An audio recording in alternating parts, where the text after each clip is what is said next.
Morocco উত্তর আফ্রিকার একটি দেশ।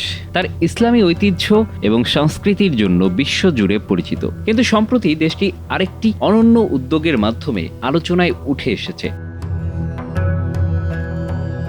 মরক্কোর কারাগারে বন্দীদের মধ্যে পবিত্র কোরআনের শিক্ষা কার্যক্রম পরিচালিত হচ্ছে, যা একটি উল্লেখযোগ্য অর্জন হিসেবে বিবেচিত হচ্ছে। এই উদ্যোগের ফলে এখন পর্যন্ত 13,464 জন বন্দী পবিত্র কোরআনের হাফেজ হওয়ার গৌরব অর্জন করেছেন।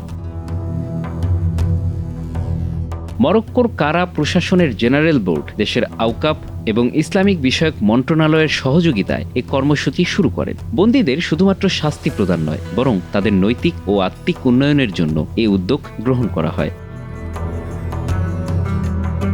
এই কর্মসূচির আওতায় বন্দীদের জন্য কোরআন শেখানো, দোয়া দুরূদ এবং হাদিস মুখস্থ করার বিশেষ সুযোগ প্রদান করা হয়। একই সঙ্গে খুতবা এবং ইসলামিক বিষয়ক বিভিন্ন নির্দেশিকা প্রদান কার্যক্রম পরিচালনা করা হয়।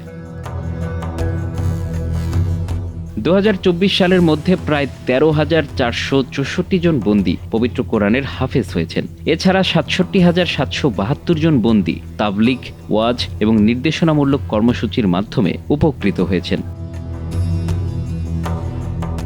এই উদ্যোগ শুধু বন্দীদের আত্মিক উন্নতি নয়, বরং তাদের পুনর্বাসন প্রক্রিয়াতেও গুরুত্বপূর্ণ ভূমিকা রাখছে। বন্দীদের জীবন পরিবর্তনের ক্ষেত্রে এই কর্মসূচির প্রভাব ব্যাপক। পবিত্র কোরআনের শিক্ষা তাদের মনে শান্তি, ধৈর্য এবং ইতিবাচক মানসিকতার বিকাশ ঘটায়। এছাড়া এ ধরনের শিক্ষা তাদের সমাজে পুনর্বাসিত হওয়ার প্রক্রিয়ায় সহায়ক ভূমিকা পালন করে। কর্মসূচির আওতায় বন্দীরা ইসলামের মানবিক মূল্যবোধ সম্পর্কে সচেতন হয়ে ওঠে, যা তাদের ভবিষ্যৎ জীবনকে সঠিক পথে পরিচালিত করতে সহায়ক হয়।